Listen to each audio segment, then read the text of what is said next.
Здравейте, приятели! Днес реших да ви разкажа как си направих YouTube канал. Направих си YouTube канал, защото аз имах много видеа преди да направя YouTube канала в YouTube.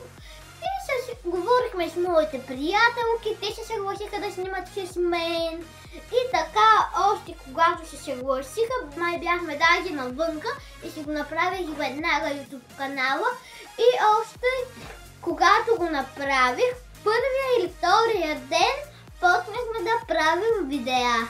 За толкова малко месеци аз имам много абонати и ако искате да ставаме все повече и повече, се абонирайте за канала ми.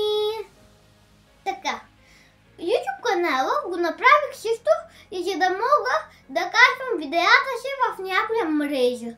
Instagram не искам, TikTok пък грам, защото TikTok не го позволяват за деца само за над 18, а аз съм под 18, на 9 години и половина съм и лятото имам рожден ден. И още лятото на 22 юли или на 23, на мен моят рожден ден ми е на 22, но сигурно на 23 или на 24 ще качим видеото, което ще снимам тогава на 10-тият ми рожден ден. Дано да се качи видеото, дано да успея да снимам толкова много неща, защото този рожден ден през 2024 година беше от 6, пък ние се прибрахме към 11:30. 11:30. Няма аз как да снимам толкова време. Това са 2-5 часа почти. Няма как YouTube да ми го позволи да снимам 5 часа, освен ако не е на живо, но на живо не мога да предавам, защото май трябва да станат 100 или 150 абонати.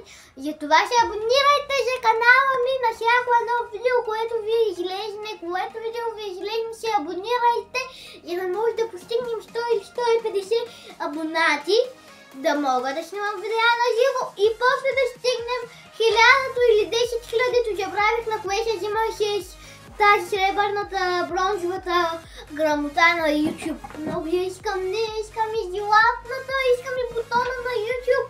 Затова се абонирайте бързо, имате 3 секунди. 1, 2, 3, абонирайте!